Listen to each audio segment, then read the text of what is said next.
teman-teman, sidang Majelis Sinode Istimewa Gemim mengenai perubahan tata gereja di tahun 2021 baru saja selesai, yang dilaksanakan di Jemaat Immanuel Lelem, Kecamatan Sondar Minahasa, dan juga di beberapa titik yang telah ditentukan oleh panitia, karena pelaksanaan sidang Majelis Sinode ini dilaksanakan secara daring atau virtual.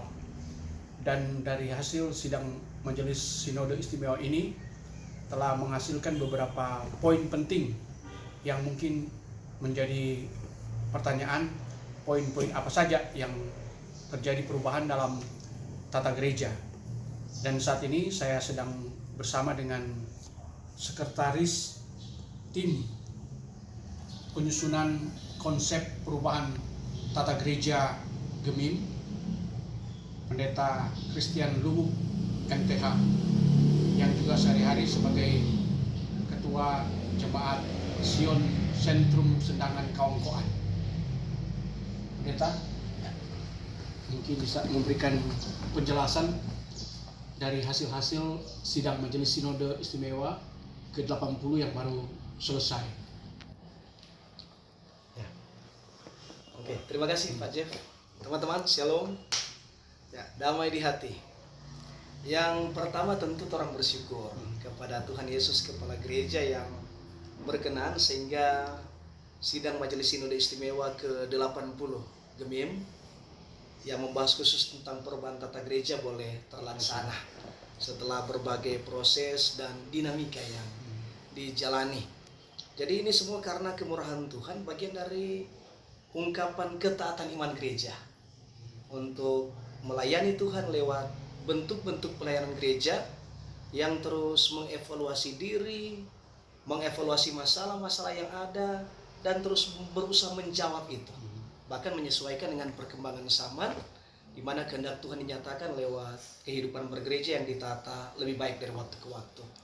Yang kedua, kita bersyukur karena apa yang diamanatkan oleh sidang Majelis Sinode ke-79 tahun 2018 tentang perubahan tata gereja bagian dari Renstra Gemim 2018-2022 oleh anugerah Tuhan boleh kita selesaikan secara bersama. Jadi kemarin hari sidang ini telah dilaksanakan, yang sebelumnya melewati berbagai tahapan, baik sosialisasi, tapi sebelumnya ada tanggapan-tanggapan dari peserta tentang draft. Kemudian setelah sosialisasi dikirim lagi draft tata gereja, draft yang kedua, menerima tanggapan lagi. Maka kemarin dalam sidang yang pertama, Ketua BPM selaku pimpinan sidang memberikan tanggapan terhadap berbagai komentar yang masuk lewat aplikasi persidangan. Sesudah itu diberi ruang kepada peserta sidang untuk memberikan tanggapan-tanggapan. Dan sesudah itu masuk pada tahapan pengambilan keputusan. Ya memang saya secara pribadi melihat bahwa inilah proses bergereja, di mana demokrasi juga kita tegakkan, sehingga ada beberapa kali voting berkaitan dengan konsep perubahan tata gereja. Yang pertama di voting ialah keseluruhan konsep di luar dua pokok yang agak hangat, yaitu tentang status keanggotaan ex officio yang dalam konsep ini tidak diberlakukan lagi, dan yang kedua tentang penggunaan nama atau istilah diaken menggantikan siamas. Jadi itu proses, dan ternyata lewat proses persidangan keputusan telah diambil dan mengesahkan konsep perubahan tata gereja ini menjadi tata gereja Gemim yang baru tahun 2021. Yang ditanyakan tadi mengenai pokok-pokok penting dalam perubahan ini, ya bukan berarti yang lain tidak penting, tapi ada beberapa hal yang agak menghangat diangkat. Yang pertama tentang periode. Jadi dengan tata gereja yang baru ini kita tidak lagi 4 tahun satu periode, tapi menjadi 5 tahun. Menjadi 5 tahun. Itu yang pertama. Jadi dengan berbagai pertimbangan yang sudah dibahas. Yang kedua, perubahan tentang Badan Pengawas Perbendaharaan di semua aras itu menjadi Komisi Pengawas Perbendaharaan. Jadi dengan argumen yang sudah disampaikan, ini bukan bermaksud melemahkan fungsi dan kewenangan pengawasan, tapi justru dalam beberapa poin aturan lebih diperkuat. Itu yang kita lihat dalam draft atau konsep yang sudah ditetapkan. Yang ketiga, perubahan yang terjadi yaitu status keanggotaan ketua ketua Kompel Kabipra di semua aras ini yang lalu dia otomatis menjadi anggota BPMJ. Jadi status anggota ex officio BPMJ. Nah, kali ini sudah tidak diberlakukan lagi. Termasuk di wilayah dan juga Jemaat di wilayah dan sinode. sinode. Jadi tidak ada lagi keanggotaan ex officio dari ketua-ketua Kompel Kabipra. Ini memang kadang-kadang jadi pergumulan. Kenapa harus seperti ini? Tetapi dengan pemberlakuan aturan ini kita patut bersyukur bahwa ternyata dalam tanda kutip hak-hak Penatua Bipra ini tidak lagi terpasung dengan apa yang namanya anggota ex officio. Saya katakan seperti ini. Jadi ketika dia punya status sebagai anggota ex officio BPMJ, maka pertama dia hanya punya hak menjadi anggota badan. Anggota badan pekerja majelis jemaat wilayah dan sinode. Cuma sebatas anggota. Kedua, karena status keanggotaan dalam BPMJ ini, maka seorang bisa dipilih menjadi Penatua Bipra hanya dibatasi oleh 2 periode berturut-turut. Karena status keanggotaan ex officio. Ini 2 hal. Tapi setelah perubahan ini, maka Penatua Bipra itu menjadi sama dengan Penatua Siamas Kolom. Kolom. Iya. Jadi yang bisa membatasi dalam haknya untuk dipilih hanyalah soal usia. Di luar pemuda itu sampai usia 65 tahun, sama seperti Penatua Siamas Kolom. Jadi bisa. Yang kedua, dia tidak lagi hanya dibatasi sebagai anggota badan. Sekarang di jemaat dan wilayah bisa dipilih menjadi wakil ketua dan sekretaris, juga anggota BPMJ. Ya kan banyak kita lihat Penatua Bipra punya kapasitas untuk menjadi wakil ketua, tapi karena keanggotaan ex officio tidak bisa. Nah, sekarang ditempatkan pada yang seharusnya. Seperti Penatua Siamas Kolom, mereka punya hak yang sama sebagai pelayan khusus.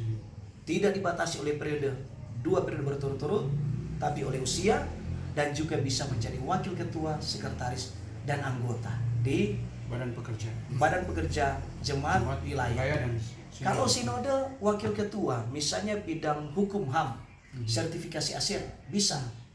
PSD dan diakonia, bisa. Kemudian bidang data, informatika, dan litbang, mereka bisa masuk di situ. Jadi mereka bisa masuk. Yang jadi pergumulan katanya semacam ada pengabaian, pembiaran untuk Kompel Kabipra. Ingat pertama, bahwa tetap ada Penatua Bipra. Jadi dipilih menjadi ketua, kemudian diteguhkan menjadi penatua. Kedua, soal program dan anggaran itu akan menjadi bagian integral dari program dan anggaran jemaat, wilayah, dan sinode. Karena apa? Majelis jemaat, wilayah, sinode, badan pekerja bertanggung jawab terhadap pelayanan di Kompel Kabipra. Karena itu program dan anggaran itu dimasukkan. Soal katanya tidak dilibatkan lagi dalam proses pengambilan keputusan, saya kira ini patut dipertimbangkan. Di jemaat misalnya, mereka menjadi penatua sebagai anggota majelis jemaat, mereka terlibat dalam sidang. Kan segalanya itu pengambilan keputusan tertinggi ada dalam sidang majelis, dan mereka adalah anggota majelis yang terlibat dalam proses pengambilan keputusan dalam sidang. Saya kira ini yang ketiga Bipra. Jadi 4 tahun jadi 5 tahun, kemudian badan jadi komisi, kemudian keanggotaan ex officio. Itu hal yang agak menonjol dan yang ini dibahas dalam persidangan lewat voting. Dan itu syarat setengah tambah 1 terpenuhi, malah jauh di atas.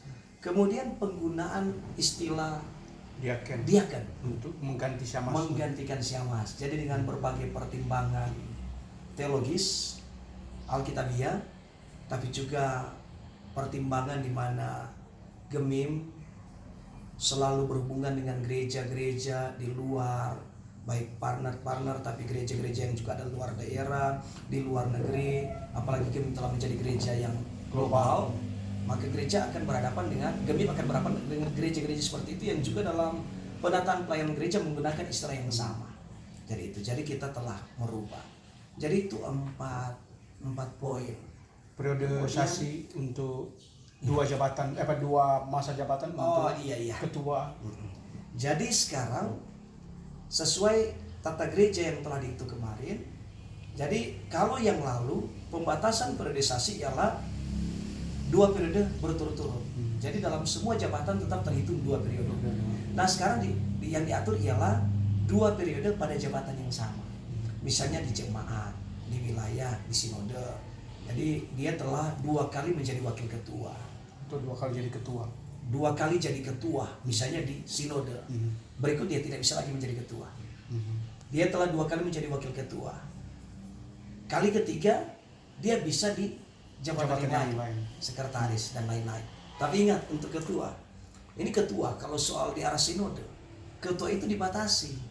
Pertama, aturan yang baru ini dia punya pengalaman kerja minimal, pengalaman pelayanan minimal 22 tahun masa kerja sebagai seorang pendeta dan guru agama. Kemudian yang kriteria terakhir ialah dia punya usia di bawah sampai dengan 60 tahun. Jadi 22 tahun masa kerja sampai dengan usia 60 tahun. Jadi sangat terbatas. Ya maksimal dengan batasan itu hanya bisa 3 periode. Itu pun katanya mujur. Kalau Tuhan berkenan seperti itu. Yang rata-rata mungkin dia bisa di 2 periode. Itu pun kalau dipilih. Kemudian syarat. Cerai hidup itu. Ya, syarat tentang cerai hidup. Gejolak yang terjadi tahun 2017. Ketika tata gereja tidak mengatur dan Juklat mengatur. Juklat mengatur itu dia berlaku surut. Jadi yang terjadi 30-40 tahun lalu, kemudian kaitan dengan persoalan rumah tangga tentang anak di luar nikah dan lain-lain itu kena aturan. Nah, sekarang sudah dimasukkan untuk yang sudah ditetapkan masuk di 2 pasal, yaitu kriteria atau syarat menjadi pelayan khusus. Dia akan penatua tapi juga di sidang diminta untuk pendeta guru agama, yaitu tidak cerai hidup. Kemudian berakhirnya jabatan pelayan khusus. Jadi seketika sementara menjabat kemudian cerai, maka dia diberhentikan dari jabatan pelayan khusus. Yang pertama tadi itu tidak berlaku surut, artinya dia terhitung hari kemarin tanggal 29. Jadi yang cerai hidup di bawah tanggal 29 Maret dalam pemilihan di bulan Oktober dan nanti ke depan itu tidak diberlakukan. Tetapi yang cerai hidup sesudah ditetapkan pada kemarin hari, misalnya hari ini, besok seterusnya ada kasus seperti itu, maka dia akan terhitung, tidak bisa dipilih. Nah, kemudian kalau ada yang sementara menjabat sekarang cerai, dia harus diberhentikan. Kemudian yang ke-6, ya, Pak Jeff? Ke-7 sekarang. Oh, ke-7 sekarang yaitu tentang sertifikat. Jadi sudah diterima juga kemarin. Sertifikat yang lalu itu menjadi syarat. Jadi ketika dipilih dia sudah harus punya sertifikat. Kalau tidak bisa diproses PAP-nya. Sekarang sudah diterima bahwa yang bisa dipilih itu baik yang sudah punya sertifikat atau yang belum punya sertifikat. Dengan catatan setelah pemilihan sebelum pelantikan peneguhan dia harus ikut pelatihan. Ikut pelatihan yang dibuktikan oleh sertifikat. Ya. Kemudian selanjutnya tentang pengisian lowong. Yang lalu kan kalau ada kelowongan ketua BIPRA tidak bisa diambil dari wakil ketua, sekretaris dan seterusnya. Nah, dengan ditetapkan aturan baru ini maka ke depan kalau ada kelowongan ketua yang menggantikan itu bisa diambil yang sudah masuk dalam keanggotaan komisi atau yang dari luar. Yang penting memenuhi persyaratan. Saya kira ini beberapa poin penting berkaitan dengan perubahan tata gereja. Nah, dengan adanya keputusan perubahan tata gereja yang baru ini, apakah ini akan segera diberlakukan? Iya. Karena kan saat ini sudah ada dalam masa pemilihan Persus. Iya, oke. Jadi memang ada satu klausul bahwa ketika tata gereja yang kemarin hari itu ditetapkan, maka tata gereja 2016 dinyatakan tidak berlaku lagi, tetapi ada bagian dalam peralihan. Jadi perubahan yang terjadi berkaitan dengan ditetapkan tata gereja yang baru ini ada yang memerlukan penyesuaian sampai akhir periode 2018-2022, yaitu berkaitan dengan struktur, berkaitan dengan periodisasi, dan berkaitan dengan jabatan. Maksudnya begini, struktur. Jadi struktur yang ada sekarang, di mana BIPRA anggota ex officio tetap berlanjut. Kekosongan di PPMS kan yang 13 anggota itu kan dipilih. Itu belum ada pemilihan. Karena perubahan ke wakil ketua, misalnya bilang APP menjadi 2, itu tetap berlanjut dulu yang periode sekarang. Sampai pada proses pemilihan di tahun depan untuk Arsinode. Kalau di jemaat struktur yang sekarang itu sampai pada tanggal 31 Desember. Jadi itu berkaitan struktur, berkaitan periodisasi. Itu juga seperti itu. Dan berkaitan dengan jabatan. Ini jabatan pelayanan kan tentang Siamas yang dirubah menjadi diaken. Jadi sekarang tetap diberlakukan. Masih diberlakukan, masih tetap dipakai Siamas.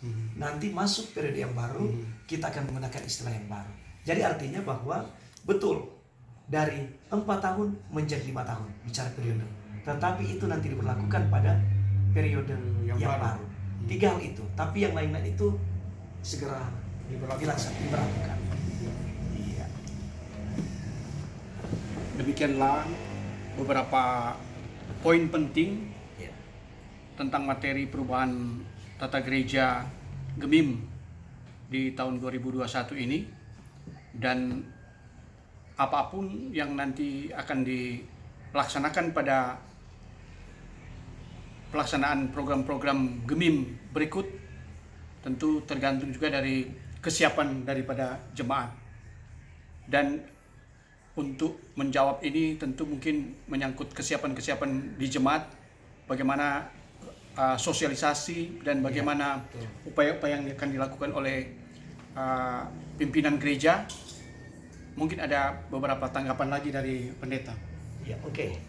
Jadi yang pasti setelah tata gereja yang ditetapkan akan ada proses untuk pembuatan buku. Nah, kemudian tentu itu diharapkan akan disosialisasikan oleh misalnya paling kurang itu oleh ketua-ketua BPMJ tentu kan. Tapi itu tentu ranahnya BPMS untuk mengatur. Ini cuma mungkin pemikiran saya secara pribadi. Tapi yang kedua, sesudah tata gereja ini ditetapkan, nanti akan ada tahapan yang akan dilakukan, yaitu berkaitan dengan pembuatan juklat untuk pemilihan dalam rangka pelayanan di periode yang baru. Itu juga pasti akan dilakukan. Dan yang ketiga, tentu ini menjadi tanggung jawab dari seluruh jemaat, apakah pelayan khusus tapi juga anggota jemaat. Sebab bagaimanapun kita harus mengatakan bahwa tata gereja GEMIM 2021 yang hadir ini adalah bagian dari anugerah Tuhan dalam kehidupan bergereja. Di dalamnya ada keterlibatan, artinya Tuhan melibatkan jemaat dalam hal peserta sidang majelis sinode istimewa untuk turut menggumuli dan memutuskan kemudian menetapkan tata gereja yang baru ini. Yang pasti satu hal sekali lagi, bahwa ini adalah ungkapan ketaatan iman kita kepada Tuhan. Ini adalah ungkapan ketaatan kita melaksanakan apa yang Tuhan inginkan untuk menjawab setiap pergumulan pelayanan dan menyiapkan gereja untuk boleh terus berjalan di tengah zaman yang terus berkembang, di mana gereja harus selalu hadir untuk membawa misi Allah. Dan terakhir, ada isu-isu tentang penolakan terhadap perubahan ini. Bagaimana sikap atau tanggapan dari pimpinan gereja terhadap adanya isu-isu tentang penolakan terhadap perubahan tata gereja ini? Oke, Pak Jeff, makasih. Sebenarnya pertanyaan ini bagusnya diarahkan langsung ke pimpinan gereja, karena kami tim kerja perumusan perubahan tata gereja ini bekerja hanya pada soal pembuatan konsep sampai pada pelaksanaan persidangan. Tetapi secara pribadi saya berpikir bahwa inilah demokrasi dalam kehidupan bergereja. Dan GEMIM sudah luar biasa punya pengalaman seperti itu. Mulai di aras jemaat, wilayah sinode, bahkan di BIPRA pun, di kolom, kita terbiasa dengan itu. Bahwa untuk menggumuli sesuatu selalu ada ruang perbedaan. Itu adalah dinamika pelayanan. Sebelum keputusan diambil, yang pasti ada berbagai pemahaman yang muncul, setuju maupun tidak. Tetapi ketika palu telah diketuk, mau tidak mau, itulah kelembagaan gereja kita, bahwa kita harus melaksanakan apa yang telah kita putuskan secara bersama melalui mekanisme yang sah di gereja ini. Itu pendapat pribadi saya. Ya.